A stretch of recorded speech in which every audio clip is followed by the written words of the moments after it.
Diário de um Mago Morto. Capítulo 441.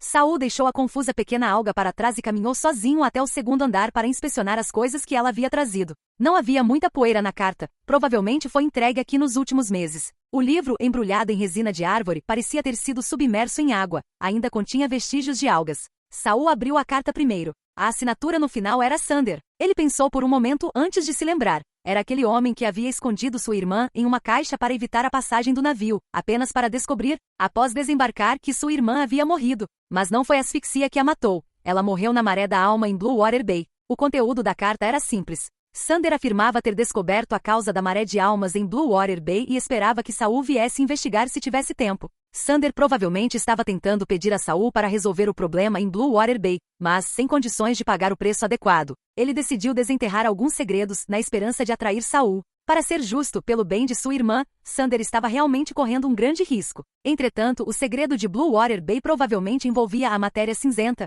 e a matéria cinzenta era a arma secreta que Anzi e os outros planejavam usar contra o Mestre Gorsa. Saul abriu seu diário em seu reino mental. Estou tão entediado. Você assumiu o controle de mim? Quer fazer um acordo? Atualmente a única consciência restante no diário era a de Lokai, e a escrita branca na página preta de Lokai já estava bem menos distinta do que quando apareceu pela primeira vez. Se Lokai não pudesse entrar no reino mental e receber a energia da alma de Saul como sustento, ele desapareceria completamente quando sua última gota de energia fosse consumida. Embora Lokai tenha alcançado apenas o segundo nível no final, como líder da Sociedade de Ajuda Mútua de Aprendizes na Torre do Mago, as informações e o conhecimento que ele possuía estavam muito além do aprendiz médio. Ainda assim, Saul não tinha interesse em fazer nenhum acordo com Lokai. De qualquer forma, o diário obrigaria Lokai a falar a verdade, e Saul não tinha nenhum desejo de manter a consciência daquele homem por perto. A matéria cinzenta foi descoberta na Baía da Água Azul. Você já descobriu como ela se formou? E como ela se relaciona com a maré da alma? Saul imaginou que, embora Sander claramente pretendesse usá-lo para descobrir o segredo por trás da maré da alma, ele certamente não ousaria mentir. Se ele disse que havia um segredo, então realmente devia haver algo que ele havia descoberto.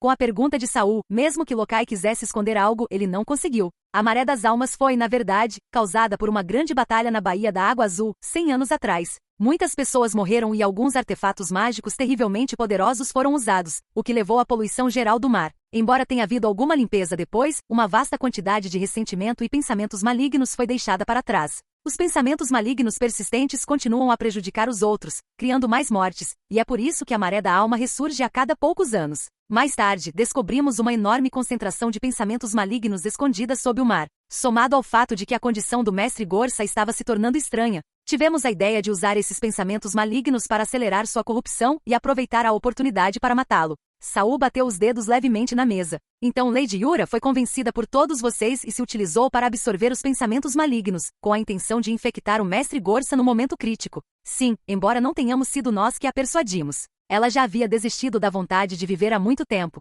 Estava disposta a matar o próprio homem que a ressuscitava Gorsa. Saul não perguntou por que Yura não queria mais ressuscitar. Desde que ele descobriu que o comovente mate-me dentro do boneco veio de Yura, ele bem podia imaginar que viver em um estado entre a vida e a morte, constantemente usado em experimentos de ressurreição, nunca poderia ser nada perto de confortável. Talvez apenas as palavras, um destino pior que a morte pudessem descrevê-lo. Vocês todos descobriram que havia algo errado com o corpo de Gorsa, obtiveram a cooperação de Yura, então encontraram os pensamentos malignos capazes de corrompê-lo e usaram a fruta do som moído para ocultar a anomalia de Yura. Foi aí que seu plano de reversão começou. Mas era cheio de incertezas. Vocês não tinham medo de falhar? Já que escolhemos nos tornar magos, precisamos ousar correr riscos. Os medíocres jamais se tornarão magos de verdade. O mestre Anzi queria a Torre dos Magos, o mentor Hun queria dividir o cadáver de Gorsa com o mentor Gudo, e eu queria selecionar livremente aprendizes de terceiro grau para cultivar parasitas. Saul teve que admitir, cada uma delas era uma recompensa muito tentadora, o suficiente para arriscar a vida por ela. Parece que sua colheita na Baía da Água Azul foi bem rica. A razão pela qual as marés das almas pararam de aparecer com frequência nos últimos anos é porque você removeu os pensamentos malignos do fundo do mar? Na verdade, as frequentes marés de almas antes eram causadas por alguém cultivando pensamentos malignos. Uma maré a cada poucos meses está muito além do normal para a região oeste de Stat. Então, onde exatamente esses espectros residem e o que os torna cada vez mais fortes? Mas Lokai também não sabia a origem dos espectros, eles eram apenas aqueles que colhiam as frutas. Acontece que quem plantou a árvore nunca apareceu. No final, Locai só pôde dizer a Saul de onde as marés das almas estavam se originando. Naquele momento, a página do seu diário estava tão fina que restava apenas um leve traço. Embora Saul ainda não tivesse desvendado o mistério de Blue Water Bay, pelo menos agora ele sabia onde procurar pistas. Por fim, Saul retirou a mão e fez mais uma pergunta. Em quem mais você plantou parasitas? Locai não quis dizer, mas ele não conseguiu resistir à vontade de confessar. O continente de Escaper ficava entre os continentes Stat e Nefre. Era mais próximo do continente Stat. Na costa norte de Escaper ficava um arquipélago especial, a Ilha do Céu. No centro da Ilha Celeste ficava a lendária Cidade Celeste, conhecida em todo o mundo bruxo. Como o nome indica, Sky City era uma cidade flutuante suspensa no céu. Embora sua área não fosse grande, ela reunia os melhores magos dos 3 continentes. Dizia-se que a menos que alguém tivesse a força de um mago de segunda categoria, não seria permitido sequer que alguém colocasse os pés na cidade. O senhor da Cidade Celeste era um mago de 4ª classe. E além daqueles misteriosos magos de 5ª classe que talvez não existissem mais neste mundo, a 4ª classe representava o ápice do poder. Neste dia, Lord Ophelia de Sky City teve uma reunião secreta com alguém em seu palácio de White Glaze. Você anda causando problemas lá fora nos últimos anos e recentemente ficou na região oeste de Stat por um bom tempo. O quê? Não quer mais voltar para me ver? Ophelia estava sentada dentro de um vaso transparente, com apenas a cabeça para fora. Seu corpo, suspenso no vidro transparente, parecia uma mistura de milkshake de morango e banana amassados fluidos viscosos vermelhos, amarelos e brancos emaranhados e fundidos, sem nenhuma maneira de distinguir membros ou órgãos.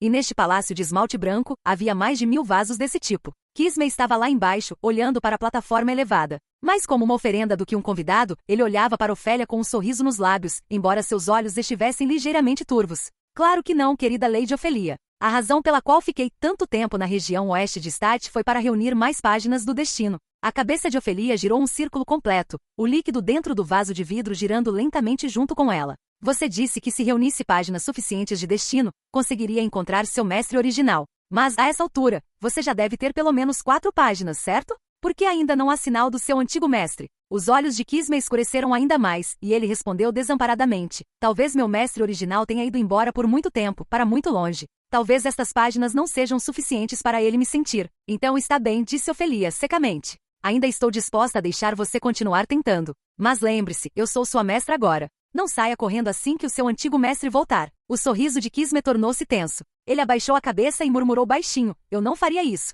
Ophelia riu de repente. Seu pescoço se estendia a meio metro do vaso. Se as proporções não fossem tão desproporcionais, teria formado um pescoço de cisne deslumbrante. Seu sangue está correndo mais rápido agora. O que houve, infeliz? Sua risada ficou um pouco fria. Você não me vê como sua mestra? Não se esqueça, fui eu quem a despertou do caos. Ou, você ainda quer voltar a ser uma caneta de pena insensível e sem sentido? Capítulo 442. A ameaça de Ofélia fez Kisme se lembrar dos dias que passou à deriva nas profundezas do oceano. Comparada àquela época, sua vida atual pelo menos não era tão cheia de desespero. Ele levantou a cabeça mais uma vez, e um sorriso sincero já estava em seu rosto. Querida Lady Ophelia, no momento em que meu antigo mestre me abandonou, ele deixou de ser meu mestre. Não esquecerei quem é meu mestre atual. Ophelia encarou os olhos prateados de Kisme por um instante antes de soltar uma risada leve. Mentirosa. Então ela se recolheu no vaso. Seu pescoço fino, semelhante ao de um cisne, ao entrar no vaso de vidro, instantaneamente se retorceu em uma massa pastosa, misturando-se ao líquido original dentro dele. Você vai ficar em Escaper por um tempo. Vá brincar onde quiser, desde que não seja em Sky City. Kisme fez uma graciosa reverência de cavalheiro. Muito obrigada. Seu caráter brilha ainda mais que sua beleza. De língua macia. Ophelia não se deixou levar. Quando você estava no continente ocidental de Stat, você também fez algum movimento contra Gorsa? Eu só causei um probleminha a ele. Como eu ousaria mirar em um de 3ª classe? Ouvir isso de você torna tudo completamente inacreditável. A cabeça de Ophelia estava na metade da garrafa, suas últimas palavras flutuando no ar. Gorsa é o prodígio desta geração da família Glary. Se você tecer o destino dele nas páginas de um livro, o 4º grau de Glary não vai te deixar escapar. Kisme apenas riu baixinho. Fique tranquila, minha senhora. Serei cuidadosa. Não vou me deixar enredar nisso. A família Glary tinha um mundo inteiro só para eles. Um lado do mundo era um fragmento de um mundo quebrado que, após se conectar com o mundo principal, era absorvido e se tornava um pequeno espaço anexado a ele. Ao entrar neste lado do mundo, você imediatamente verá centenas de torres de magos se erguendo como muralhas de fortaleza na entrada. Essas torres mágicas variavam muito em forma, altura e estilo, sem qualquer senso de beleza uniforme. Enquanto Gorsa caminhava sozinho para este lado do mundo, uma voz masculina emergiu de uma estátua de leão próxima. Gorsa, você finalmente voltou. Gorsa ficou parado sem avançar. Em poucos minutos, alguém veio correndo. Mas a atitude do recepcionista não foi nada amigável. Faltam apenas 4 anos para o prazo final. Se você não tivesse causado problemas desta vez, pretendia esperar até o último momento antes de voltar? Era um homem de meia idade, com cabelos dourados e barba. No momento em que Gorsa o viu, suas sobrancelhas franziram. O homem levantou o queixo, com os olhos cheios de indisfarçável zombaria. Vocês têm fugido por tantos anos sem prestar atenção à missão familiar que assumiram. O patriarca mima demais vocês, os chamados prodígios. Alguém como você, abençoado com excelentes talentos mágicos, deveria permanecer obedientemente no território da família e gerar descendentes ainda mais extraordinários para nós. TSK. Gorsa estalou a língua ao ouvir isso. Você já é um mago de segunda classe, mas ainda se considera um cachorro doméstico. O homem não ficou bravo. Ele até mesmo torceu os lábios levemente. E daí? Você não voltou a ser um cachorro doméstico também? A capa de Gorsa deu um leve movimento, e uma poderosa onda de magia irrompeu dele. O homem, antes presunçoso, de repente ficou em silêncio, como se sua garganta estivesse sendo apertada. Seus olhos se arregalaram em descrença enquanto ele olhava para Gorsa. Que estranho, disse Gorsa com um sorriso, você parece saber que sou um prodígio da família, mas sempre se esquece disso. Ele deu um passo em direção ao homem, um passo após o outro. Agora cumprimente-me adequadamente. Os olhos do homem tremeram. Num instante, todas as emoções desapareceram de seu rosto. Ele se ajoelhou lentamente, colocando as duas mãos juntas na testa. Bem-vindo de volta, Lord Gorsa. Gorsa não deu mais atenção ao provocador. Entre os magos, a disputa por conhecimento e recursos era comum.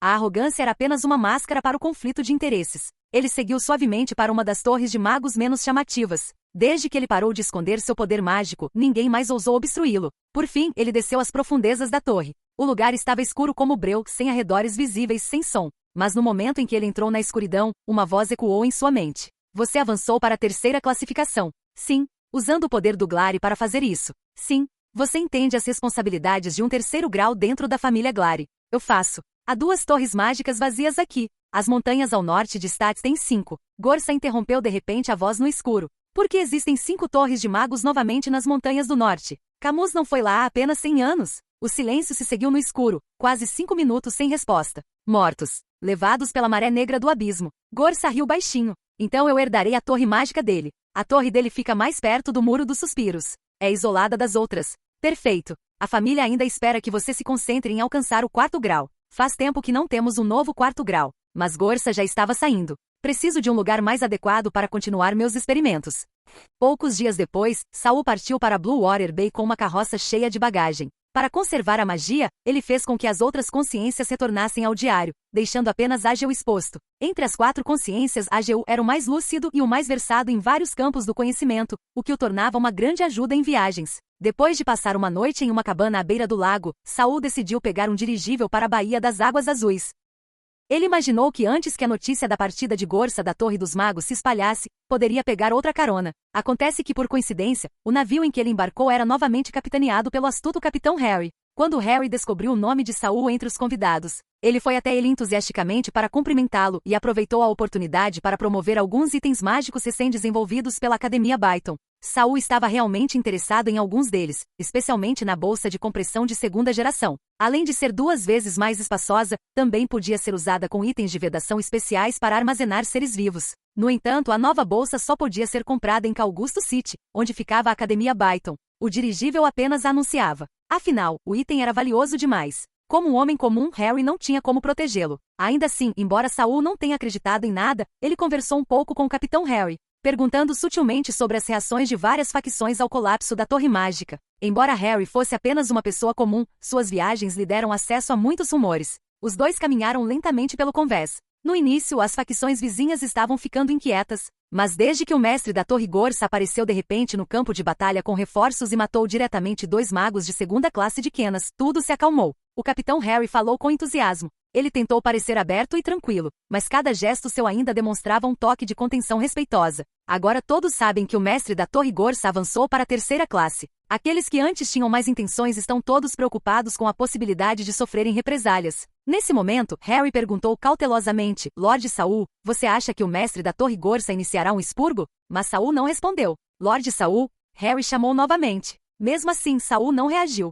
Só então Harry levantou a cabeça nervosamente e descobriu que Saul estava olhando em uma certa direção no navio, um brilho de frieza parecendo transparecer em seus olhos. Harry, disse Saul, virando levemente a cabeça, embora seu olhar permanecesse fixo à frente, este seu navio. Quão bem ele aguenta um golpe? Meu senhor? Harry gaguejou, suas pernas já tremendo, quase cedendo. Capítulo 443. Saul olhou intensamente para a figura à sua frente, mas não escondeu a intenção assassina em seus olhos. Perto da proa do dirigível, próximo à entrada da cabine, duas pessoas caminhavam lentamente. Um deles apoiava o outro. Aquele que Saul estava observando era aquele que estava sendo apoiado. Ele usava uma capa longa. Quando o vento soprava, ela grudava em seu corpo, revelando uma figura anormalmente magra. O homem parecia estar com problemas de saúde, cobrindo constantemente a boca ao tossir e, ocasionalmente, até vomitando. A outra pessoa segurou seu braço e falou com ele com um olhar preocupado. Saul manteve o olhar fixo neles, sem se preocupar em ser notado. Após devorar um novo lote de essência de cristal velada, a borboleta pesadelo Penny ficou mais forte.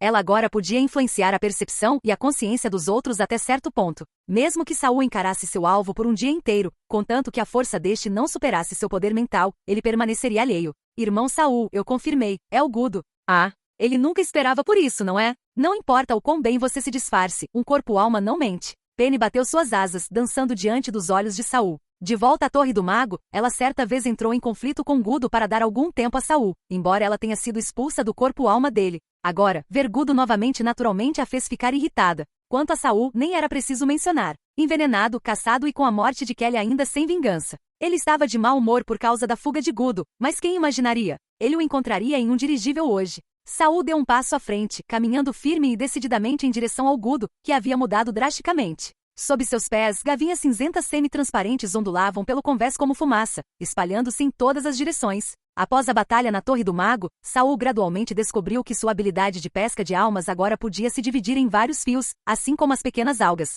Embora cada fio enfraquecesse com a divisão, mesmo um único fio agora era muito mais poderoso do que antes. Esses tentáculos deslizaram silenciosamente para cada canto do convés e então começaram a cercar Gudo de fora para dentro. Seus movimentos eram cuidadosos e discretos. Além disso, Saul também estendeu seu poder mental e sua magia ao longo dos tentáculos da pesca de almas, adicionando uma nova magia de terceiro grau, vínculo sombrio, sobre eles por meio de uma ressonância secundária. Este feitiço permitia que os ataques de Saul se misturassem às sombras ao redor, tornando-os ainda mais difíceis de detectar. No momento da ativação, também induzia um efeito vertiginoso, aumentando as chances de sucesso da pesca de almas. À frente, nem o disfarçado Gudo nem o homem que o apoiava perceberam o ataque que o cercava. Em outras partes da aeronave, não havia outros magos de primeira classe. Mesmo que houvesse alguns aprendizes avançados, sob o véu combinado de borboleta do pesadelo e vínculo das sombras, ninguém conseguia perceber a emboscada se desenrolando. Os tentáculos semelhantes à fumaça se aproximavam cada vez mais do casal que se aproximava da entrada da cabine. Na visão de Saul, gavinhas se estendiam até pelas paredes da passagem, com as pontas todas apontadas precisamente para os dois.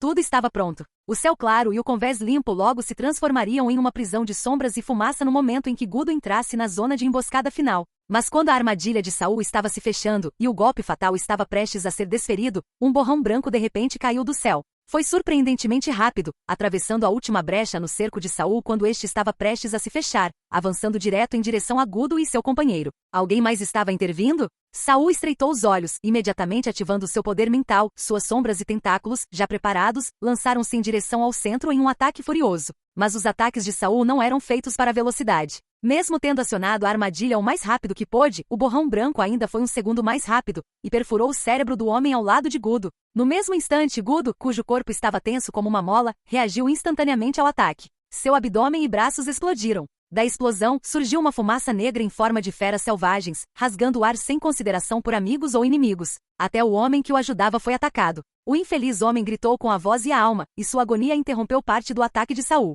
Toxina da alma. Saul reconheceu imediatamente a névoa negra e bestial que emanava de Gudo. Era a versão aprimorada da toxina da alma que quase o derretera uma vez antes. Embora sua forma tenha mudado, a ameaça permaneceu a mesma. Saul não lançou um ataque frontal direto justamente para evitar alertar Gudo e ativar sua defesa tóxica. Até Saul achou o veneno de Gudo um inimigo problemático. Ele prontamente recolheu seus tentáculos, deixando apenas Shadow Beam para trás para impedir a fuga.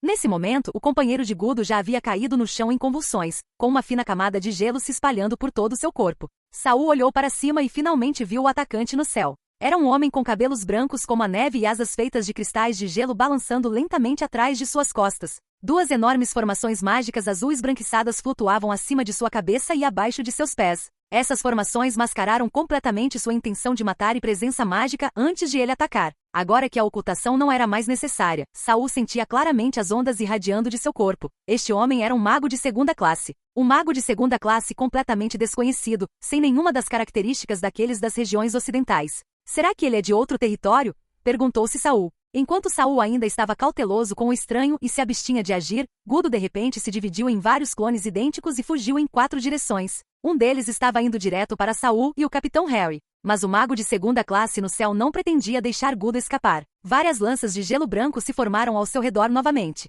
Tentando arrastar os outros para baixo com ele, pensou Saul. Ele poderia se esquivar instantaneamente, mas o Capitão Harry atrás dele não sobreviveria. Saul encarou o clone de Gudo que se aproximava. Seus olhos se estreitaram ligeiramente, e ele imediatamente notou algumas distorções no contorno da figura. Essa é falsa. Confirmado, Saul não tentou interceptar. Um tentáculo negro se estendeu de trás de seu pescoço e se enrolou na cintura do Capitão Harry, jogando os dois para o lado. As lanças de gelo atingiram o falso Gudo, atravessando seu corpo e atingindo o convés. No momento em que atingiram o solo, elas explodiram com um estrondo alto, transformando-se em inúmeras agulhas finas de gelo e se espalhando em todas as direções. Uma magia transparente de armadura de alma se formou instantaneamente na frente de Saul. Barulho! A armadura espiritual não durou muito. Ela se estilhaçou como vidro sob o bombardeio de dezenas de agulhas de gelo. Mas o impulso das agulhas de gelo já havia enfraquecido. Elas não tinham mais a velocidade da explosão inicial. Os tentáculos negros se dividiram novamente, formando uma parede na frente de Saul. Baque, baque, baque, baque, baque, baque. As agulhas de gelo se cravaram nos clones de Little Algai, afundando apenas até a metade antes que sua energia acabasse. O corpo principal da pequena Algai começou a tremer, kkkk, como uma pessoa encharcada em água gelada. Um segundo depois, o clone se partiu, apresentando rachaduras visíveis antes de se estilhaçar em pedaços. O Capitão Harry, que ainda não havia registrado completamente o que havia acontecido, de repente perdeu a força nas pernas. Se não fosse pelo tentáculo que ainda o segurava pela cintura, ele teria caído no chão. Mas o pior ainda estava por vir. Os clones de Gudo fugindo em todas as direções acabaram sendo completamente falsos. Cada lança de gelo perfurou uma ilusão e detonou no convés. Onde antes havia uma nave intacta, agora havia 4 buracos escancarados. Todo o dirigível começou a tremer. Lord Saul. O Capitão Harry, que momentos antes estivera paralisado de medo, de repente se recompôs. Pode me mandar para a sala de máquinas? Se esta aeronave cair nesta altitude, ninguém além de você sobreviverá. Saul assentiu e pediu para a pequena Algai jogá-lo pelo corredor até a cabana. Ele, no entanto, manteve os olhos fixos no velho no céu.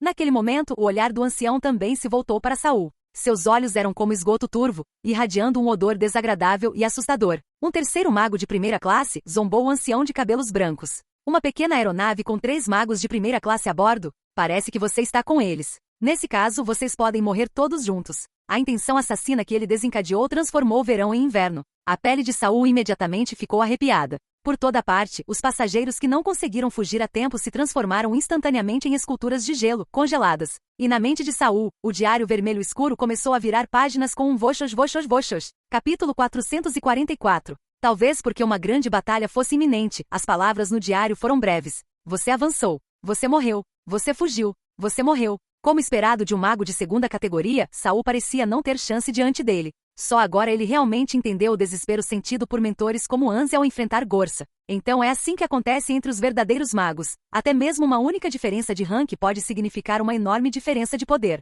Parece que terei que usar meu último trunfo. Saul assumiu uma expressão aterrorizada, como se estivesse prestes a implorar por misericórdia. Mas dentro de sua boca, a miniatura do feitiço inscrita em sua língua já começara a brilhar com luz. Arrastar um mago de segunda classe para o reino mental provavelmente terminaria em destruição mútua. O diário não emitiu outro aviso, o que pelo menos significava que Saul poderia sobreviver dessa forma. O velho à sua frente parecia intrigado pelas estranhas flutuações mágicas ao redor de Saul, interrompendo seu ataque com interesse. Meu propósito aqui já foi alcançado. Você e aquele companheiro de antes são bem divertidos. Finalmente, o continente Stat produziu uma magia decente. Mas quando os dois estavam prestes a liberar seu poder, alguém apareceu de repente na porta da cabine, tropeçando no convés oscilante. Senhor Jacin. Quem veio foi ninguém menos que a AGU. Ele praticamente se jogou na frente de Saul, sem nem se dar ao trabalho de se levantar, enquanto gritava em voz alta: meu mestre é o aprendiz do grande Gorsa da família Glari. Por favor, tenha misericórdia e não machuque um aliado por engano. Saul não esperava que a AGU realmente conhecesse o outro homem.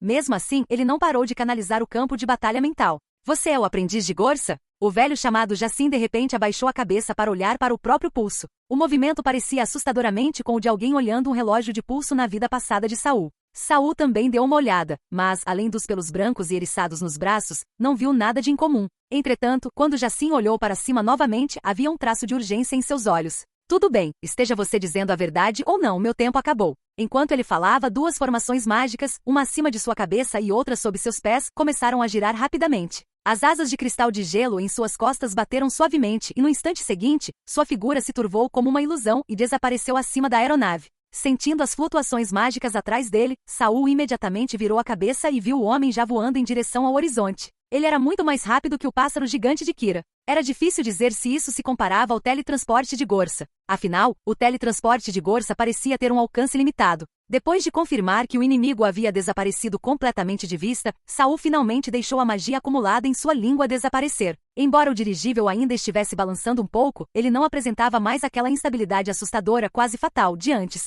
Ageu estava ofegante, claramente ainda abalado.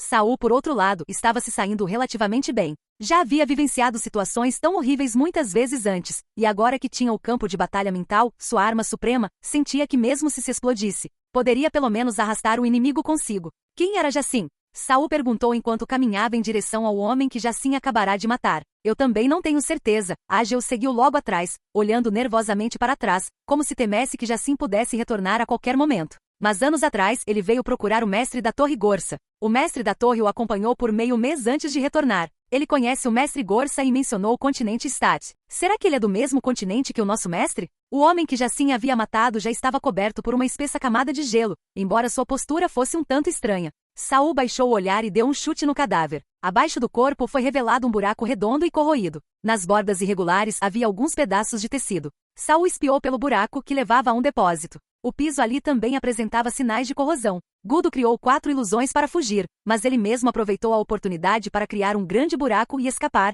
depois moveu o cadáver para cobri-lo. A atenção de Ageu se voltou para essa descoberta, e seu humor gradualmente se acalmou. Ele olhou para baixo e analisou as ações de Gudo também. Movendo-se tão rápido, deve ter sido um pergaminho de feitiço. Ageu não estava presente durante a batalha, mas apenas pela descrição de Saul, ele conseguiu entender a maior parte do que havia acontecido. Saul se endireitou com uma expressão fria. De qualquer forma, fomos interrompidos por Jacin. Gudo definitivamente se escondeu. Este dirigível não era exatamente enorme, mas também não era pequeno. Com menos de 100 pessoas a bordo, Saul poderia vasculhá-lo por inteiro se quisesse. Mas com Gudo de guarda, as coisas seriam complicadas. Principalmente porque todo o seu corpo era tóxico. Qualquer um de seus venenos poderia ferir Saul seriamente. Nesse momento, a borboleta prateada reapareceu. Irmão Saul, espalhei pó de fósforo no sonho do Gudo. Contanto que ele não esteja muito longe, posso rastrear seus movimentos. Penny? Saul ficou impressionado. Desde que esta borboleta pesadelo absorveu essência de cristal oculta suficiente, ela vinha demonstrando cada vez mais habilidades. Onde está Gudo agora? Ele ainda está na nave. Mas provavelmente armou muitas armadilhas, então só consigo sentir uma vaga área. Saul coçou o queixo. O interior da nave é apertado, difícil de lutar. E se a aeronave for destruída, perderemos toda a nossa bagagem e Marsh. Marsh era o nome do cocheiro dos cogumelos. Mas Saul também não podia simplesmente deixar Gudo ir. Ageu, trabalhe com Penny para localizar Gudo, mas não deixe que ele perceba que o encontramos. Tanto Penny quanto Ageu entenderam imediatamente. Deixe Gudo nervoso ou force-o a deixar o navio mais cedo. Depois disso, Saul encontrou o Capitão Harry, que ainda estava acalmando a tripulação, e lhe disse que o bruxo fugitivo ainda poderia estar escondido a bordo. O rosto de Harry ficou sombrio. Ele esperava que Saul encontrasse o homem e temia que isso acontecesse. Ele não queria alguém tão perigoso escondido em sua nave, mas se Saul o encontrasse e outra luta acontecesse, sua aeronave poderia não sobreviver. No final, a busca de Saul não resultou em nada, e ele declarou que Gudo provavelmente já havia deixado o navio. Harry deu um suspiro de alívio. Este foi o melhor resultado possível. Mas, vendo leve desagrado no rosto de Saul, ele sabiamente guardou esse pensamento para si. Com todos nervosos, o dirigível finalmente desceu na Baía Bluewater. Ageu e Marsh desembarcaram primeiro com suas bagagens, enquanto Saul seguiu na retaguarda, relutantemente examinando os arredores com seu poder mental antes de finalmente partir. Eles então embarcaram na carruagem que o Capitão Harry havia reservado para eles e seguiram em direção a Bluewater City. Quando o dirigível estava prestes a decolar novamente, uma pequena sombra saltou de uma janela em uma das portas da cabine. Gudo levou a mão à boca. Após confirmar que a carruagem de Saul havia partido, ele imediatamente se escondeu na sombra da aeronave e engoliu algumas poções. De repente, todo o seu corpo inchou, transformando-se de um homem magro em um homem alto e musculoso. Ele esfregou o rosto e arrancou uma camada de pele parecida com uma máscara, que ele rapidamente destruiu. Seu verdadeiro rosto ainda era aquele novo e horrível rosto coberto de tumor. Mas com um movimento de mão, ele deu a si mesmo mais um novo rosto. Por fim, olhando na direção que Saul havia saído, ele cerrou os dentes e seguiu em direção ao oceano. E naquele momento outra figura saltou do lado do navio. Era Saul, vestido com o uniforme de membro da tripulação. Ele se virou e fez um gesto para o ansioso Capitão Harry no convés. Então rapidamente saiu em busca de Gudo. O Capitão Harry finalmente soltou um suspiro de alívio. Um tripulante perguntou nervosamente: transportar magos é assustador demais. Capitão, podemos parar de usar essa rota? Muitos magos passam por aqui, já houve várias quase brigas. Harry voltou a si e deu um tapa na cabeça do tripulante. Se você não quer ganhar dinheiro, volte para casa e cultive. Se não consegue lidar com isso, não tem nada que correr riscos comigo. Capítulo 445. Gudo não se movia continuamente, ele parava de tempos em tempos para observar se havia alguma flutuação mental anormal dentro de seu alcance visível. Ao mesmo tempo, por precaução, ele deixava veneno nos lugares onde havia parado. Se alguém tentasse seguir seu rastro, bem, que descobrissem como se desintoxicar primeiro. Claro, ele não poderia continuar usando esse método para sempre. Afinal, o veneno que ele carregava não era gratuito nem ilimitado. Mas esta viagem para Blue Water Bay exigiu cuidado extra. Era um lugar conhecido por todos na Torre do Mago, e ele poderia muito bem encontrar alguém que conhecesse.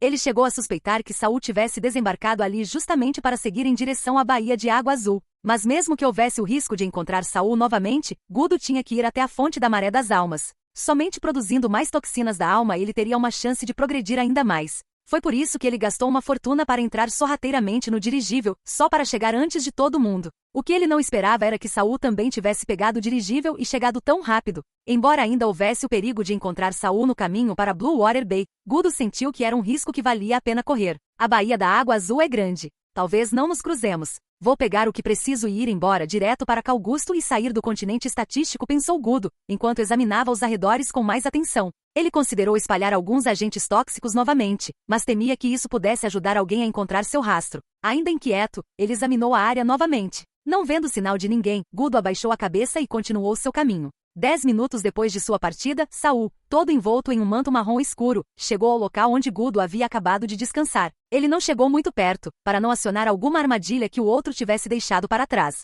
Mas parecia que Gudo estava mais preocupado em deixar rastros do que em montar armadilhas. Ele não havia deixado nada para trás. Ele deve ter usado um feitiço para mascarar a aura. Se não fosse pelo pó de fósforo da Penny, eu teria perdido completamente o rastro dele, murmurou Saul. Irmão Saul, aquele velho malvado está correndo para a costa. Você acha que tem um barco esperando por ele lá?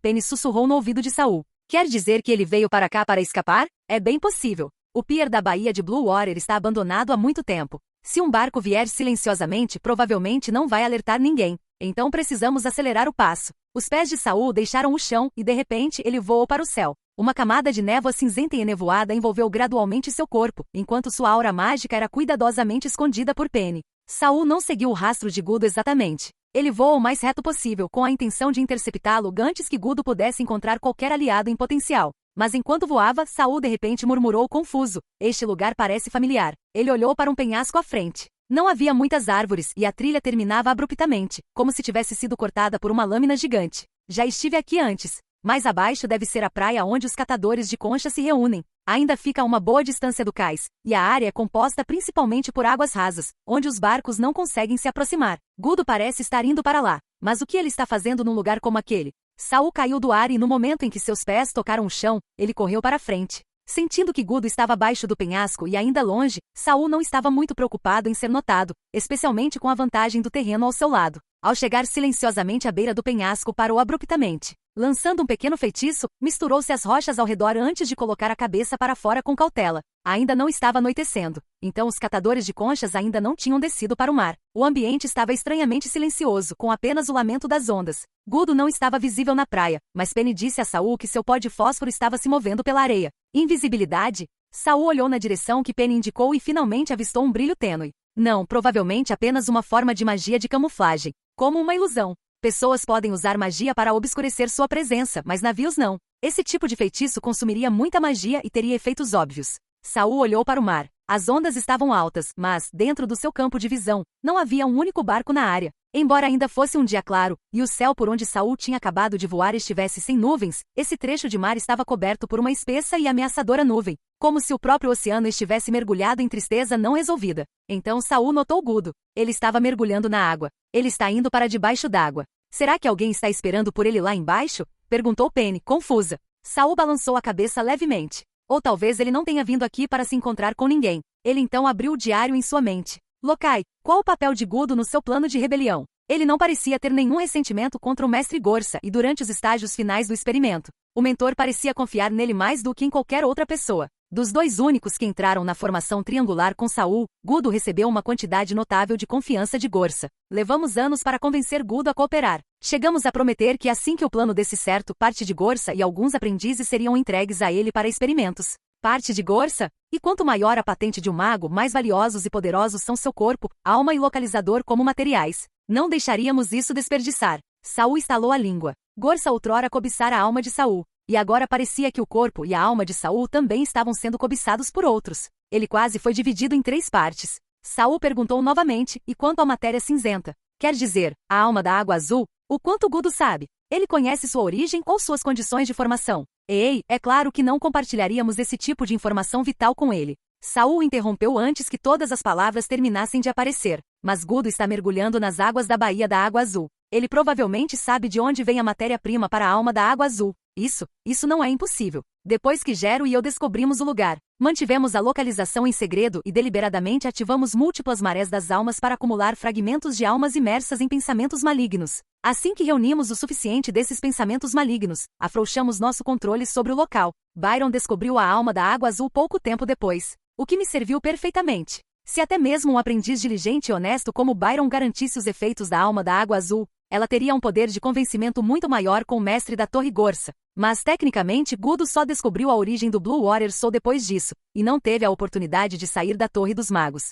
Saul ficou na beira do penhasco balançando a cabeça. Sim, tecnicamente ele não deveria ter tido a chance de descobrir a localização exata da matéria cinzenta. Mas o fato de ele ter vindo aqui especificamente, não posso ignorar isso. Com isso, Saul deu um passo à frente em direção ao vazio e mergulhou. Mas quando ele estava prestes a atingir o chão, sua descida desacelerou repentinamente, e ele flutuou suavemente até a terra, sem nem mesmo levantar muita poeira. Featherfall, uma magia de classificação 0. Mas depois que Saul se tornou um verdadeiro mago, o efeito e a sutileza do feitiço atingiram um nível totalmente novo. Após sua promoção, o poder explosivo e a resistência de Saul com feitiços de alto nível aumentaram imensamente. Quanto aos feitiços de baixo nível, ele agora demonstrava um controle inigualável. Se um aprendiz de 3º grau e um verdadeiro mago lançarem o mesmo feitiço, o verdadeiro mago sempre venceria. Essa foi a transformação qualitativa provocada pela integração do localizador no corpo mental e um salto na força mental. Capítulo 446. Após o pouso, Saul não hesitou e correu imediatamente em direção ao oceano. A essa altura, Gudo já havia entrado no mar há algum tempo.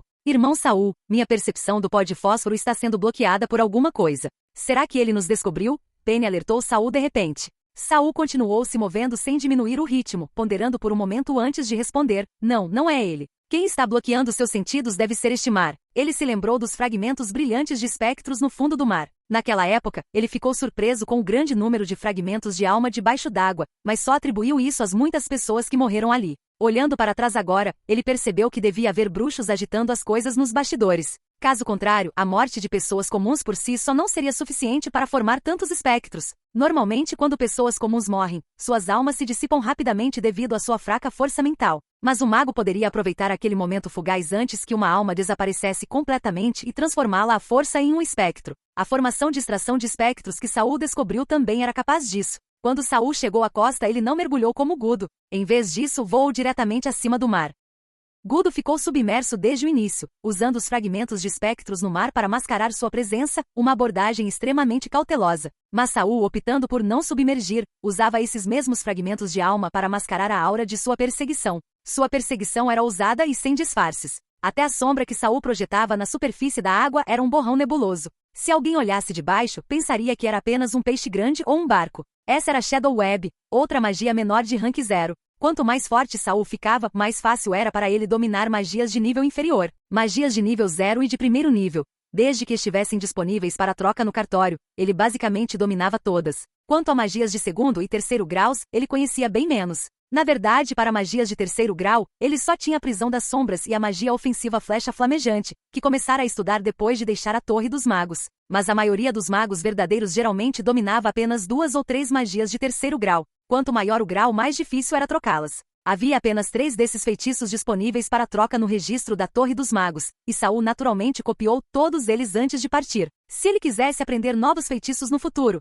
Suas únicas opções eram negociar com outras facções ou encontrar um conjunto completo de notas de feitiços perdidas em algum lugar. Ambos os métodos eram difíceis. Mas Saul tinha uma vantagem. Ele podia aprender diretamente da consciência contida nas páginas. Então, se ele quisesse aprender um tipo específico de magia, ele só precisava obter a alma de um mago especializado naquele elemento. Bruxos comuns não tinham como obter almas tão claras e completas. É claro que para uma consciência ditar completamente a estrutura rúnica de um feitiço de alto nível, a energia da alma necessária era enorme. Sem Saul para reabastecê-la, a consciência poderia desaparecer antes mesmo de terminar a explicação. Saul canalizou sua magia acelerando sobre o mar com velocidade crescente, sem se importar com a posição exata de Gudo abaixo. Locai, diga-me apenas onde fica a fonte da maré das almas no fundo do mar. Saul não planejava seguir Gudo desta vez. Alguém que se esgueirava como Gudo certamente não fazia isso por alguns fragmentos de alma. Ele definitivamente iria para o lugar com maior concentração de almas. A origem da maré da alma. Embora relutante, Locai deu uma resposta muito clara.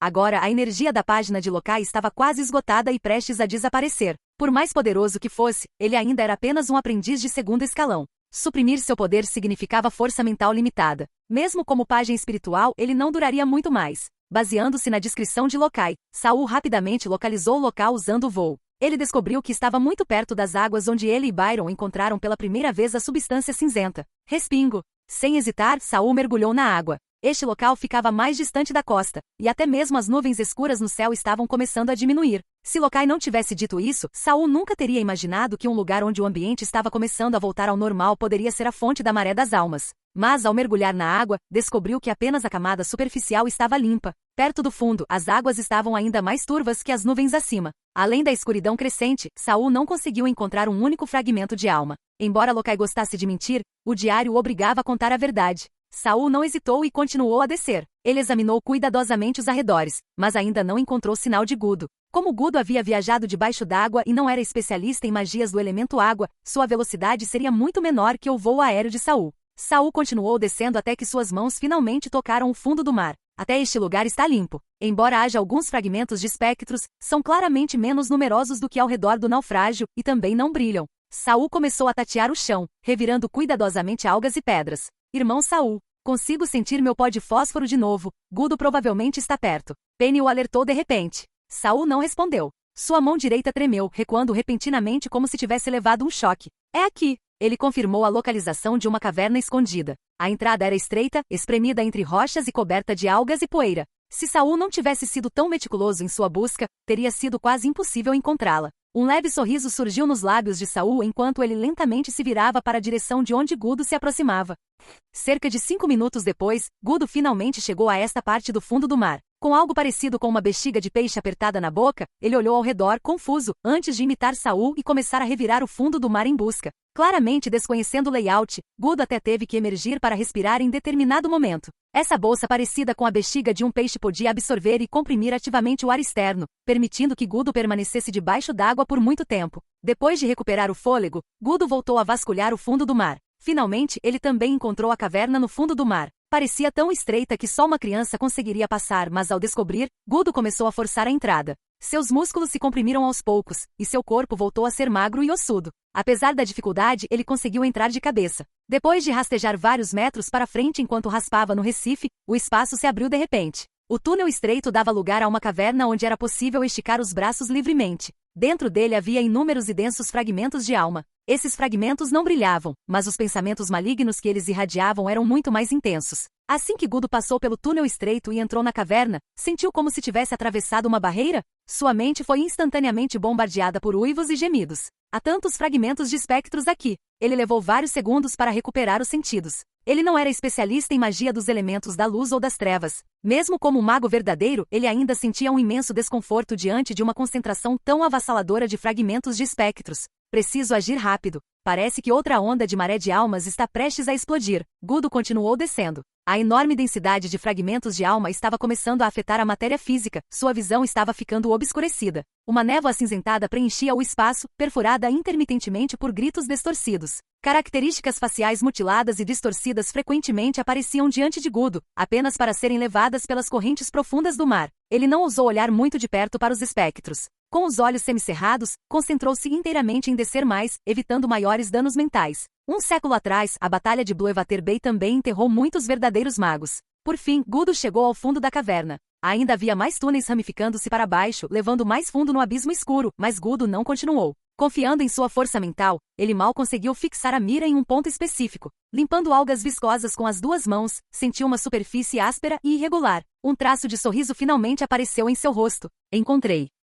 Capítulo 447. Quando Gudo tocou a formação mágica esculpida na pedra, a ponta do seu dedo imediatamente começou a brilhar fracamente. A onda de magia assustou os espectros acima de sua cabeça, e seus lamentos ficaram mais altos. A pressão mental sobre Gudo também aumentou. Seu rosto empalideceu, claramente de dor, mas seus movimentos não pararam por um segundo. Na formação que havia encontrado, ele começou a desenhar uma runa única e complexa. Clique! A pedra com a formação esculpida subitamente se abriu para os dois lados. Abaixo da pedra, um cálice negro foi revelado. O cálice preto emitia uma luz branca suave e quente, iluminando instantaneamente a pequena caverna subaquática. Uau! Antes que Gudo pudesse sequer ter uma visão clara dos arredores, a água do mar dentro da caverna de pedra começou a se agitar violentamente. Os fragmentos de espectros que antes vagavam sem rumo agora corriam direto em sua direção, ou melhor, em direção ao cálice negro. Naquele instante, Gudo compreendeu profundamente o que significava ser inundado de almas. Seu rosto se contorceu em agonia e seus dentes cerraram-se com força. Sangue escarlate escorria por entre seus dentes.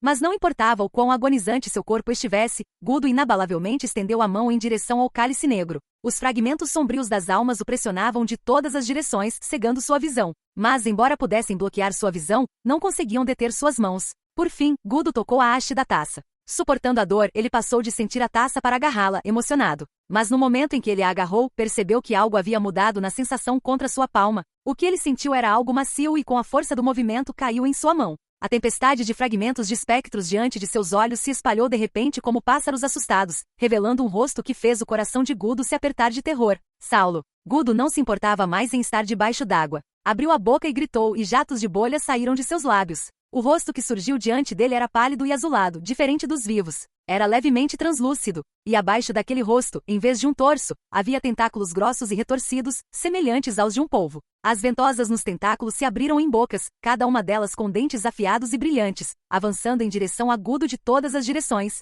Naquele momento, inúmeros pensamentos passaram pela mente de Gudo, mas no final, apenas um permaneceu. Veneno da alma. Diante dessa versão bizarra de Saul, Gudo sentiu uma sensação avassaladora de perigo. Só o veneno da alma, criado especificamente contra Saul, lhe dava um pouco de segurança. Mesmo que o veneno liberado nessas condições possa prejudicá-lo também. Mas não havia mais tempo para hesitar. Rangendo os dentes, Gudo lançou magia em seus braços. Bang! 2 gotas de sangue brotaram na água, deixando o mar turvo novamente. O veneno entorpecente da alma espalhou-se rapidamente dos seus braços para o seu torso. E então, os braços de Gudo se separaram de seu corpo como os membros de uma marionete. Antes que os ferimentos pudessem sangrar muito, uma nova pele começou a crescer rapidamente. Ao cortar os braços, Gudo fez tudo o que pôde para minimizar a chance de se infectar com o veneno da alma. Mas ele tinha certeza de que a pele estranha de Saul não teria tanta sorte. Mas quando a dor passou e ele voltou a si, ficou horrorizado ao descobrir que os tentáculos já estavam envolvendo seu rosto e tronco. As bocas escancaradas dos sugadores sorriam maliciosamente, e no momento em que Gudo abriu os olhos, elas morderam seu rosto.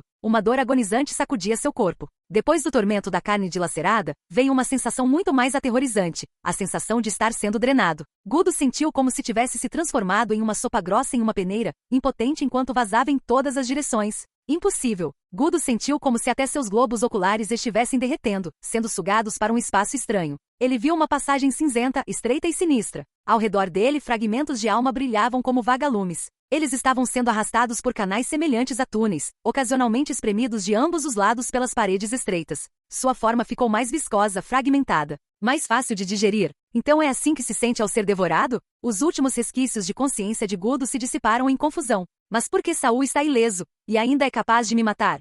Lá fora, Saul, transformado em uma forma de alma monstruosa, semelhante a um polvo, libertou Gudo lentamente. Este último havia se tornado um cadáver. Embora seu corpo não apresentasse um único ferimento, irradiava uma aura frágil, à beira da destruição. O próprio Saul estava em um estado de desordem mental. Há poucos momentos para capturar rapidamente a alma de Gudo, ele a absorveu com força total. Mas Gudo estava cercado por um grande número de fragmentos de alma. Como resultado, ao absorver a alma de Gudo, Saul também inalou vastas quantidades desses fragmentos. E dentro desses fragmentos, os pensamentos malignos estavam tão concentrados que quase tomaram forma física. Assim, até mesmo Saul ficou momentaneamente paralisado após absorver tanto ódio. Inúmeros pensamentos malignos irrompiam em sua alma por todos os poros. Os fragmentos maiores e mais intactos eram esmagados ao passarem, moídos como geleia por sua garganta e boca. Ao mesmo tempo, Saul começou a ver imagens fragmentadas e trêmulas, cada uma delas uma obsessão desesperada da alma. Mas desde sua promoção, a força mental de Saul se tornou muito mais sólida do que antes. Ele não se perdeu como poderia ter acontecido antes.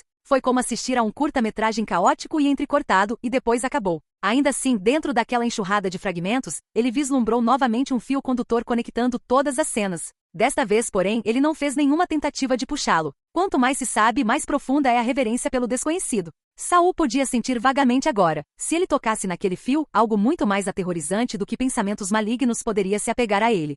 Enquanto Saul assistia ao seu filme de terror pessoal, o veneno da alma de Gudo também se espalhava através de sua forma de alma. Mas o que Gudo não havia levado em conta era que Saul estava completamente fora de seu corpo físico. A carne que o veneno deveria atingir nem estava presente. Quando foi envenenado na Torre do Mago, Saul se perguntou se conseguiria sugar toxinas de sua própria pele extraindo sua alma. Aquele experimento foi interrompido. Desta vez, ele usou diretamente sua forma de alma para suportar o impacto do veneno de Gudo, e o diário não deu nenhum aviso. Assim que o veneno começou a invadir sua alma, Saul ouviu o som de páginas farfalhando em sua mente. Quase instantaneamente, o veneno direcionado à sua alma foi completamente absorvido. Quando ele recuperou totalmente a consciência, o processo de desintoxicação já havia terminado. Foi tão rápido, tão completo, foi como se ele nunca tivesse sido envenenado. Exatamente como eu pensava. Com a capacidade do diário de absorver pensamentos malignos, toxinas baseadas na alma não são uma ameaça à minha forma de alma. Isso também explica porque o diário não me avisou da última vez que Gudo me envenenou, porque o veneno não me mataria.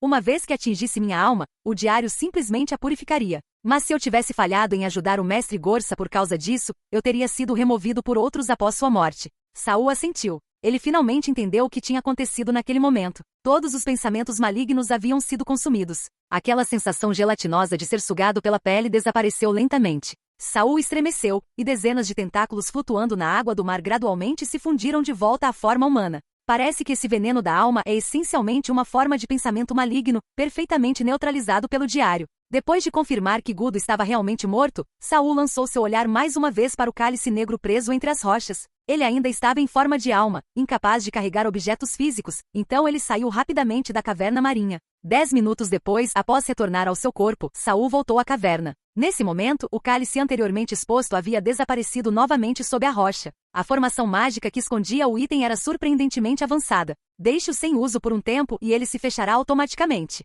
Embora o cálice estivesse selado novamente, Saul não tinha pressa. Ele abriu o diário negro dentro de sua alma e virou para a 6ª página negra. Como faço para deslacrá-lo? Encontre o terceiro nó na runa e desenhe a runa oceânica deformada ao longo das marcações. A página preta que pertencia a Gudo deu a resposta a Saul. Seguindo as instruções de Gudo, Saul facilmente reabriu o selo e mais uma vez pôs os olhos no cálice negro que brilhava suavemente. Mas ele não o pegou imediatamente. Em vez disso, ele concentrou sua atenção na página preta do diário que pertenceu a Gudo. Tão conveniente. O poder das páginas negras do diário é tentador demais para a corrupção. Capítulo 448. Se você quer alguma coisa, mate por ela. Não, isso não está certo. Saul fechou os olhos, reprimindo a súbita onda de desejo assassino que lhe vinha de dentro. Ele guardou o cálice casualmente na bolsa de compressão e imediatamente se virou para nadar para cima. Assim que Saul saiu da estreita caverna subaquática, o fundo do mar sob seus pés começou a tremer violentamente. Os poucos peixes restantes no mar de repente começaram a nadar freneticamente.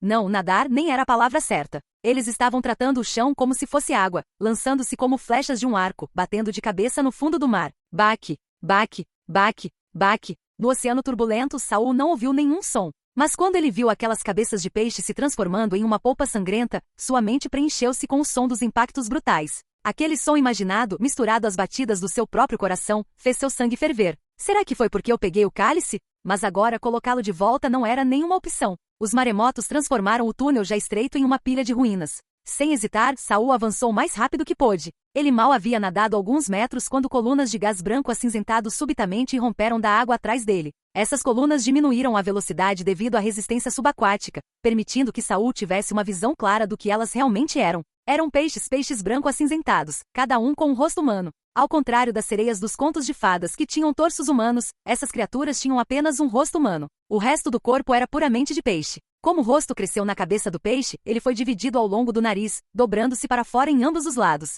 Cada olho humano foi posicionado em cada lado da cabeça do peixe. Mais e mais colunas de gás irromperam do fundo do mar, acompanhadas de bolhas de espuma, tornando a água cada vez mais turva. Saul não teve escolha a não ser lançar armadura de alma para evitar ser atingido pelas colunas de gás. Por instinto, ele não queria ter nada a ver com aqueles peixes com rosto humano. Mesmo com a sua armadura ativa, a barragem de colunas de gás a atingiu, empurrando Saul violentamente em direção à superfície. Com nuvens de bolhas e sedimentos rodopiantes, ele caiu para cima na água. Em um espaço de tempo extremamente curto, ele irrompeu na superfície. Suas entranhas se reviram como se ele estivesse prestes a vomitar sangue. Saul teve que lançar um feitiço básico de cura apenas para se estabilizar. Mas assim que finalmente se firmou na superfície da água, ele olhou ao redor e ficou horrorizado ao ver um rosto humano grotesco e dobrado após o outro. O único lado positivo era que nenhum dos rostos estava prestando atenção nele. Eles olhavam para o céu, para o sol, para as nuvens, para o vento, para a terra distante. Suas expressões eram de êxtase, intoxicadas por tudo aquilo, enquanto respiravam fundo e hipnotizadas. Eles lutaram para levantar a parte superior do corpo da água,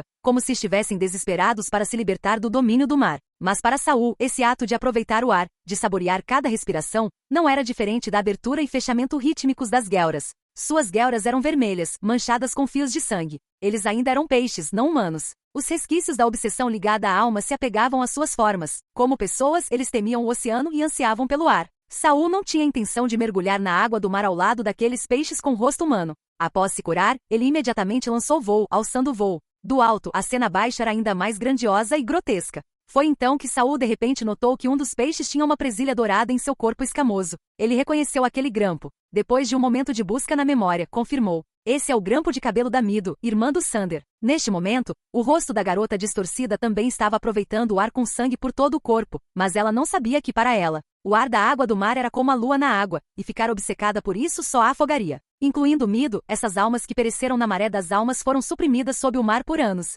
Suas almas não estavam mais intactas. A maioria de seus fragmentos estava imersa em pensamentos malignos densos e violentos, acumulando-se nas profundezas estreitas e confinadas. Saul acreditava que a maré das almas nascia da erupção desses pensamentos malignos acumulados. Um anseio por liberdade, uma fome pela vida, os levou a buscar a terra mais uma vez. Mas como uma parte das almas principais ainda estava presa no fundo do mar, a maré de almas que havia se transformado em maré inevitavelmente subia e descia, eventualmente retornando às profundezas, de volta para os lados desses rostos. Assim como Morden no Vale das Mãos Penduradas, mesmo depois de se tornar um espectro, ainda queria recuperar a outra metade de seu corpo espiritual. Lembrando-se da carta de Sander, de como ele havia permanecido em Blue Water Town, ele provavelmente estava procurando o corpo-alma da irmã. Saul hesitou por um instante, depois voou até lá e pegou o peixe com o rosto de Mido. Ele levantou a mão para conjurar uma esfera de água e colocou o peixe com o rosto de Mido no centro. No momento em que ficou presa lá dentro, Mido entrou em pânico imediatamente. Como alguém prestes a se afogar, ela começou a se debater freneticamente. Sua cabeça batia repetidamente contra as bordas da esfera de água, tentando forçar sua saída. Saul franziu a testa profundamente. Mido, ele gritou bruscamente. E surpreendentemente, o peixe se virou instantaneamente, apontando seu rosto afiado para ele.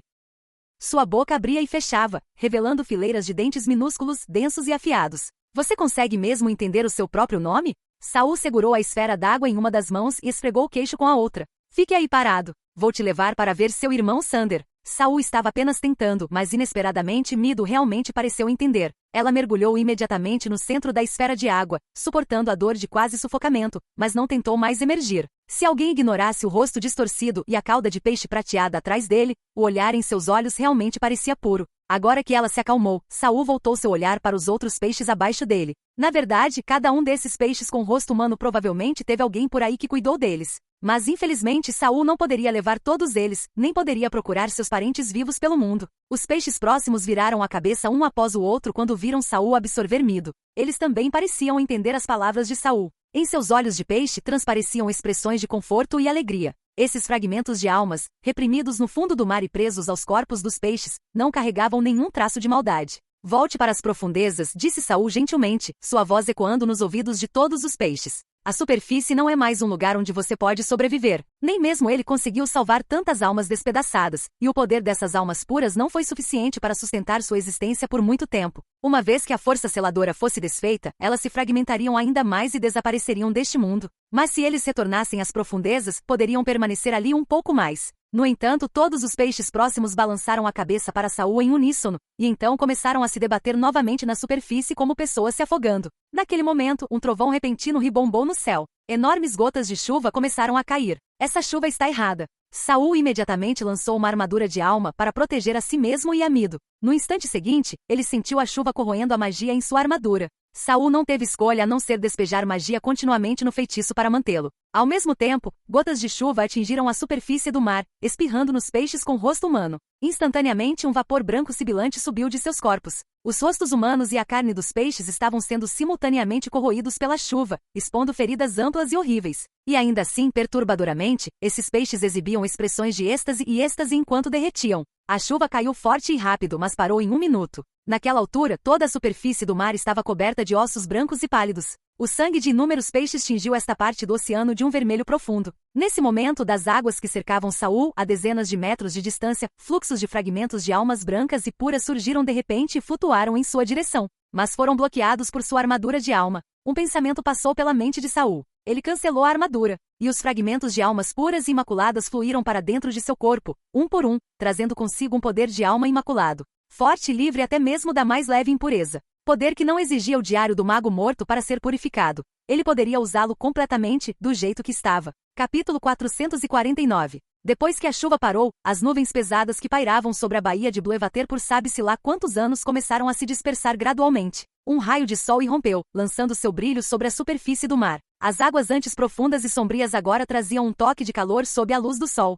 Se ignorássemos as faixas de espinhas de peixe flutuando na superfície, quase pareceria uma pintura linda e serena. Assim como este mundo aparentemente esplêndido de bruxos, sob sua superfície jaziam inúmeras vidas enterradas e lamentáveis. Saul deu uma última olhada para o mar, depois se virou e voou de volta para a costa. Assim que pousou, ele avistou Ageu parado no topo do penhasco. Antes de entrar no mar, Saul deixou uma marca ali para ajudar Ageu a encontrá-lo mais facilmente em seu retorno. Mestre, o senhor está bem? Ageu saltou da carruagem, olhando para Saul com preocupação. Embora soubesse que em termos de poder absoluto, Gudo não era páreo para Saul. Ainda assim, Gudo possuía toxinas da alma que podiam neutralizar a pele de Saul, e o homem era astuto e cheio de esquemas. Quem sabia que tipo de truques ele poderia ter usado? Atrás de Ageu Marche, o cocheiro, também olhou, o cogumelo em sua cabeça saltando para cima e para baixo, como se estivesse tentando esticar o pescoço para ter uma visão melhor. Estou bem. Saul bateu levemente na têmpora. Ageu entendeu imediatamente. Parecia que a 6ª página do diário havia encontrado seu novo mestre. Mas por quanto tempo a 5ª e a 6ª páginas durariam? Isso permaneceu incerto. Vozes se elevaram do sopé da colina. Saul caminhou de volta para a beira do penhasco e olhou para o lado. Embora ainda não fosse anoitecer, alguns catadores de conchas já haviam chegado para se preparar. Mas agora cada um deles estava ali na praia, com as ferramentas nas mãos, olhando estupefatos para o horizonte. As nuvens espessas e opressivas que cobriam aquela parte do céu há anos já estavam quase todas dispersas. Raios de sol atravessavam as frestas das nuvens, brilhando intensamente. Deslumbrante. Lindo. De tirar o fôlego. Então, de repente, uma mulher de meia idade caiu no chão, batendo nas coxas e chorando. As conchas não haverá mais. Assustados com o estupor, os outros pescadores começaram a entender. Agora que o mar havia voltado ao normal, aquelas estranhas conchas, dependentes de poderes misteriosos para sobreviver, logo desapareceriam e por fim, desapareceriam. O choro irrompeu de repente. Alguns, no entanto, não choraram, incluindo um menino pequeno e magro. Ele olhou fixamente para o mar, mordendo o lábio com força. Depois de um momento, ele jogou de lado a corda de cânhamo que tinha na mão e se virou para correr de volta pelo mesmo caminho que veio. Ao ver isso, os lábios de Saul se curvaram num sorriso. Aquele garoto era Bambu, o catador de conchas que ele havia salvado na baía de Bluewater. Parecia que Bambu havia descoberto as coisas. Embora o desaparecimento das estranhas conchas pudesse acabar com seu atual meio de vida, o mar restaurado significava que a baía Bluewater poderia prosperar novamente em breve. A pequena cidade que foi forçada a se mudar para o deserto poderia muito bem retornar, e com esse retorno viriam mais empregos e mais seguros. Tudo dependeria de ele conseguir aproveitar a oportunidade. Aqueles que estavam sentados no chão lamentando e batendo nas coxas provavelmente também entenderam isso, mas ainda assim escolheram chorar primeiro. Depois de ver o suficiente, Saul entregou a esfera de água em sua mão para Ageu, então se virou e subiu de volta na carruagem. Para Bluewater City, ele ordenou. Enquanto Ageu segurava cuidadosamente a esfera de água e entrava na carruagem também, Marche sacudiu as rédeas, habilmente virando a carruagem e acelerando em direção à distância. Embora as habilidades de direção de Marche fossem excelentes, as estradas, intocadas por anos, ainda eram um pouco esburacadas. Viajando sozinho para longe de casa, não era o ideal manter a formação mágica de absorção de choque ativa o tempo todo. Um pouco extravagante demais. Dentro da carruagem, Saul tirou o cálice negro que acabará de obter. Ageu, você já viu isso antes? Saul estava prestes a explicar a origem do cálice quando viu Ageu pular de repente de seu assento. Mestre, como você conseguiu o cálice quebrado? O cálice despedaçado? Repetiu Saul. O nome em si não soava nada comum. Ele olhou para o diário e só então percebeu que um novo texto já havia aparecido. Estava absorto demais no espetáculo do mar para perceber antes. Calendário lunar, ano 317, 6 de junho, céu limpo. Você seguiu um diabinho ganancioso e descobriu um cálice que contém pensamentos malignos. Infunda-o com a alma mais forte, e ele produzirá o néctar mais amargo. Infunda-o com a maioria das almas, e ele produz o gole mais azedo. Se você se servisse, que tipo de bebida você se tornaria? Com base nas palavras do diário, este cálice despedaçado poderia transformar as entidades de alma coletadas em outra coisa. O que aconteceria? Saul olhou para dentro do cálice, mas Ageu rapidamente cobriu a borda com a mão. Mestre, você não deve olhar para o interior do cálice casualmente. A expressão de Ageu era solene. Saul, que nunca ignorava bons conselhos, imediatamente colocou o cálice em uma caixa de madeira de tamanho perfeito e fechou bem a tampa. Ao ver isso, Ageu soltou um suspiro de alívio. Mestre, o cálice despedaçado é raro no continente de Stat, mas em Nefre, todas as grandes potências mágicas têm um. Ah, algo que te deixa tão nervoso é comum em outro continente? Saul estava genuinamente curioso, principalmente a última linha do diário. Era difícil não fazer associações. É porque os costumes culturais de Nefre são diferentes dos nossos. Ao mencionar o outro continente, a expressão de Ageu ficou mais complexa. Eles dão grande importância à morte. Ah, metade da atenção de Saul permaneceu no diário, mas não ofereceu nenhuma resposta adicional. O que você quer dizer? Funerais? Oferendas? Não exatamente. A crença dominante é que todas as coisas devem morrer em algum momento. A menos que algo ultrapasse os limites absolutos, tudo deve perecer em seu devido tempo. Para entidades anímicas remanescentes que não deveriam existir, eles normalmente usam o cálice despedaçado para reciclá-las e destruí-las. Saul não pôde deixar de zombar. Tem certeza de que isso é uma crença popular? E não apenas uma facção poderosa obcecada pela morte que controla o pensamento público? Ageu deu um sorriso amargo. Eu nunca estive lá. Só ouvi histórias de magos que fugiram daquele continente. Na época, Nefre era governada por 5 grandes facções ou famílias bruxas. Elas criaram em conjunto uma lei, a lei do limite da vida. Embora, para ser justo, o limite máximo fosse bem alto. Ageu explicou. Aparentemente, o objetivo principal era impedir que magos ou seres extraordinários usassem métodos extremos ou corruptos para evitar a morte. Eles acreditavam que tais vidas proibidas destruiriam o mundo e teriam que ser devolvidas à morte. Se for esse o caso, posso entender até certo ponto, purificar bruxos pervertidos ou poluentes para preservar a segurança de seu mundo. Eu também acho, Ageu assentiu. Então, de repente, seu rosto mudou, como se estivesse se lembrando de algo. Ouvi dizer que um dos tratados deles proíbe terminantemente a ressurreição de magos abaixo do 3º grau. Saul sentou-se imediatamente. Então, será que Gudo é de Nefre? Que ele impediu o mestre Gorsa não por qualquer outra razão, mas simplesmente porque não queria que Lady Yura, que era apenas de 2ª classe em vida, fosse ressuscitada. Então Saul riu. E aqui estou eu dizendo, apenas 2º escalão, como se isso não fosse nada. Ageu refletiu. Seu palpite é muito plausível. Saul olhou para a caixa de madeira em sua mão que continha o cálice despedaçado e sua mente retornou às palavras do diário. Diabinho ganancioso. Mesmo que Gudo tenha traído o mestre Gorsa para impedir a ressurreição, ele não é o mentor. Caso contrário, o diário não o chamaria de ganancioso ou diabinho. Há alguém por trás de Gudo. Ele é o verdadeiro dono do cálice despedaçado. Com esse pensamento, Saul imediatamente disse a Ageu e Marche: o que aconteceu hoje em Bluewater Bay? Não contém a ninguém. Sim, mestre. Ageu obedeceu imediatamente. Senhor, fomos direto para Bluewater City depois de desembarcar do dirigível. Todo mundo sabe disso. Marche gritou de fora. Saul assentiu, guardou o cálice quebrado em sua mochila comprimida, recostou-se e fechou os olhos para descansar. O mestre Gorsa sabia sobre os costumes de Nefre? Ele simplesmente não se importava ou nunca esperou que eles estendessem sua influência para outros continentes. Mas no reino mental de Saul, o diário já havia virado para a página negra de Gudo. Capítulo 450. Cidade da Água Azul. Uma cidade muito estranha.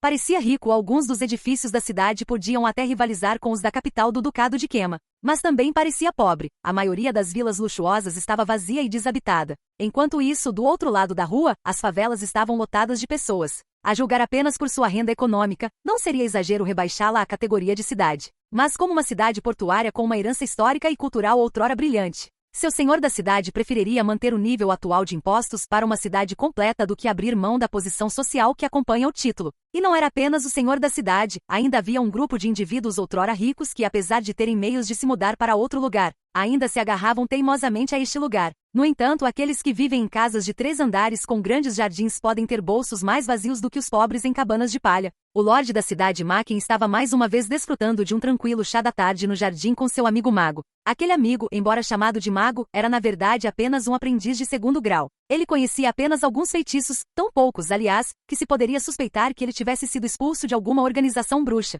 O nome do aprendiz de 2º grau era Caron. Ele já tinha mais de 40 anos e vivia cada dia com nervosismo e cautela. Até mesmo o lorde da cidade Macken teve dificuldade em convencê-lo a sair. Mas como ele havia aparecido hoje, era uma rara oportunidade de fortalecer os laços. Afinal, Caron era o último mago disposto a residir na cidade da Água Azul por muito tempo. Macken pegou sua xícara de chá de porcelana branca e tomou um gole, parecendo satisfeito e um pouco insinuante ao se virar para Caron. Você já se trancou no seu quarto há meio mês. As rosas de águas rasas estão florescendo. Se você não sair logo, vai perder a época de floração delas. Caron não disse nada. Pegou sua xícara de chá vazia e despejou nela uma solução que trouxera. Vou sair logo. Macken ficou atordoado e imediatamente perguntou. Para onde você vai? E por quanto tempo?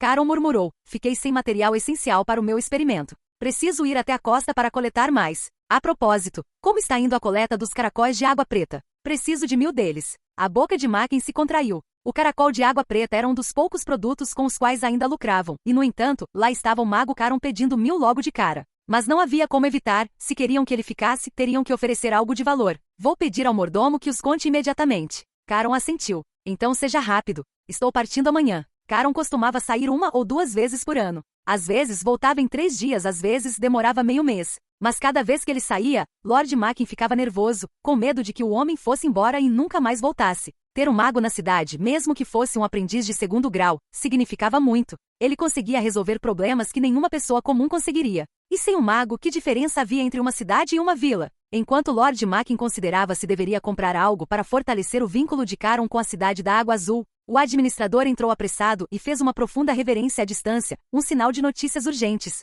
Caron, sentado em frente a Macken, também notou e, com facilidade, pegou sua xícara de porcelana, tomou um gole delicado de seu líquido desconhecido e se levantou. Vou deixar vocês com isso. Estou voltando. Lord Macken ficou decepcionado, a conversa tinha sido curta demais, mas ele sabia que o mordomo não ousaria interromper, a menos que fosse realmente importante. O que houve? Perguntou Macken antes mesmo de Caron sair do jardim, demonstrando sua confiança no homem. Os guardas do portão enviaram uma mensagem. O mago entrou na cidade da Água Azul.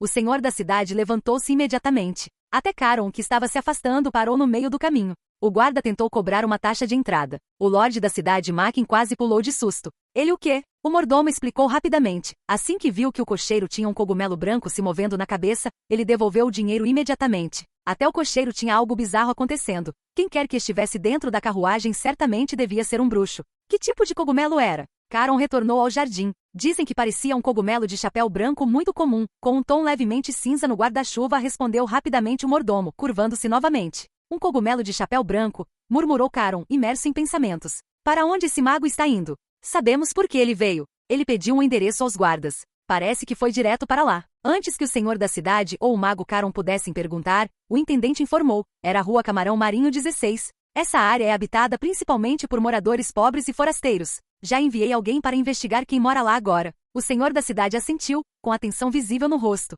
Faça com que o sigam discretamente. Não deixe que ele se sinta desrespeitado. Então ele olhou para Caron. Mágico, devemos convidá-lo para um chá. Caron pensou por um momento e perguntou ao comissário. Aquela carruagem tinha alguma marca distintiva? Mas antes que o mordomo pudesse responder, ele mesmo dispensou o assunto com um gesto. Esqueça. O que vocês notariam? Vão fazer um convite respeitoso ao mago. Mas se ele recusar, não o pressionem. Ele é pelo menos um aprendiz de 3ª classe.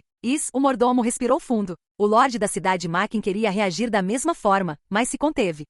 Naquele momento, Saul, aquele sobre o qual falava o senhor e mago residente de Blue Water City, já havia chegado a 16 Sishimp Street de carruagem. Ele, é claro, notou as pessoas que seguiam sua carruagem à distância, mas não lhes deu atenção. Quando a carruagem parou em frente, todos os pedestres que passavam esticaram o pescoço para olhar. Uma carruagem de 2 andares como aquela só poderia pertencer a alguém muito rico. Mas quando viram o cogumelo se contorcendo na cabeça do cocheiro, suas expressões se transformaram em horror e eles fugiram rapidamente do beco. Ageu pulou da carruagem e foi bater na porta. Antes que ele pudesse bater pela 3ª vez, ouviu-se o som de passos apressados lá dentro. Algumas respirações depois, a porta se abriu, revelando um rosto familiar. Vê você. Quem você está procurando? Sander parecia nervoso e animado ao mesmo tempo. Quando viu AGU, sua expressão se transformou em choque. Nesse momento, Saul desceu da carruagem e disse de lado para Sander: "Vamos conversar lá dentro." O rosto de Sander se iluminou de alegria ao ver Saul. "Meu senhor, está aqui? Entre, por favor." Saul assentiu e passou pela porta. O número 16 da Sishimp Street tinha um pequeno pátio.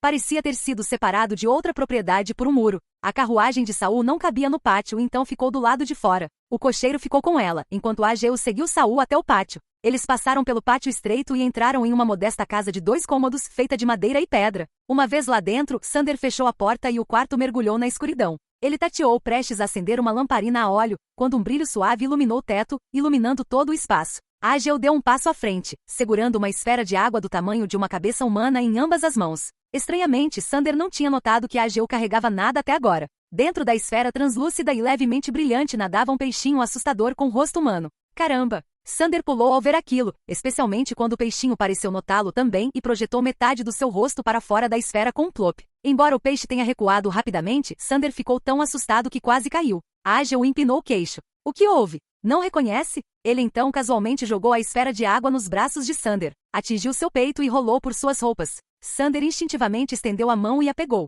Suas roupas estavam apenas levemente úmidas, mas a esfera estava gelada em suas mãos. O peixe com rosto humano emergiu novamente, dessa vez cuspindo um jato de água limpa em Sander. Sander olhou atentamente para ele, o medo em seu rosto lentamente dando lugar ao espanto. "Emimido?"